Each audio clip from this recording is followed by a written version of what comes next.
नुकताच समोर आलेल्या एका बातमीने नाशिक जिल्ह्याला हादरून ठेवले आहे.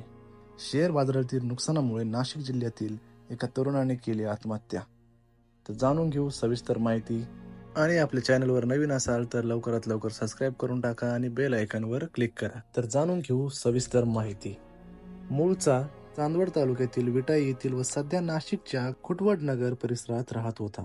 या युवकाने शेअर्स मार्केटमध्ये गुंतवणूक केली होती. सदर तरुण एका खासगी बँकमध्ये चांगल्या पोस्टवर जॉबला देखील होता. परंतु नोकरी व्यतिरिक्त त्याने काहीतरी व्यवसाय करायचं ठरवलं. परंतु व्यवसाय करणं देखील काही सोपं नव्हतं.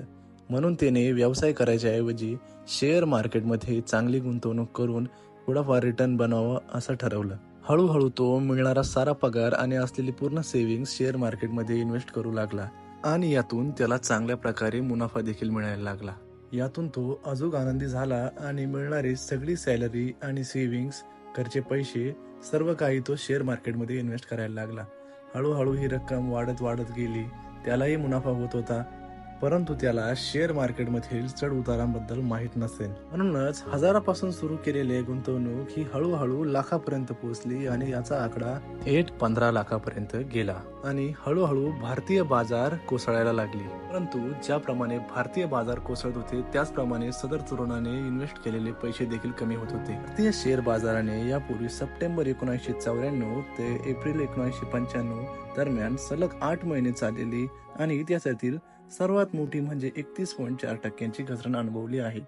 परंतु ही घसरण इतिहासातली दुसरी सर्वात मोठी घसरण ठरली आणि याच घसरणीमध्ये सदर तरुण अडकला आणि दिवस रात्र कष्ट करून कमवलेले 15 लाख रुपये तरुणाने गमावले. सदर घटनेमुळे तरुणाला मोठा धक्का बसला आणि तो डिप्रेशनमध्ये देखील गेला. गमावलेली रक्कम ही इतकी मोठी होती की युवकाने अंगावर पेट्रोल टाकून स्वतःचे आयुष्य संपवले. या घटनेत युवक 90% भाजला होता. उपचारादरम्यान त्याचा मृत्यू झाला. सदर घटना ही अत्यंत दुर्दैवी होती. याआधी देखील महाराष्ट्रामध्ये अशा कित्येक घटना घडून गेल्या. Share market, online gaming, rummy या सर्व गोष्टीमुळे महाराष्ट्रातील कित्येक तरुणांनी आपली संपत्ती गमावली. काहींनी जीव दिला तर काही बेघर झाले. चित्रपटातून, सोशल मीडियातून अशा वेबसाईट्स जसे शेअर मार्केट, ऑनलाईन गेमिंग, सट्टा, रम्मी या सर्वांचा प्रचार अगदी सोप्या पद्धतीने केला जातो. याच प्रचारामुळे आणि जाहिरातींमुळे तरुण पिढी यामध्ये अडकली जात आहे. कमी वेळेत जास्त पैसे मिळवायचे या नादामुळे काही जण आपलं सर्वस्व गमावून बसत आहे.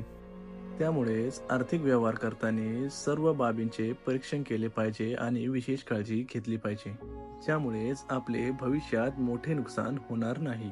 सदर व्हिडिओ आवडल्यास आपल्या चॅनलला सबस्क्राईब करा आणि लाईक करून कमेंटमध्ये आपले मत मांडा. धन्यवाद.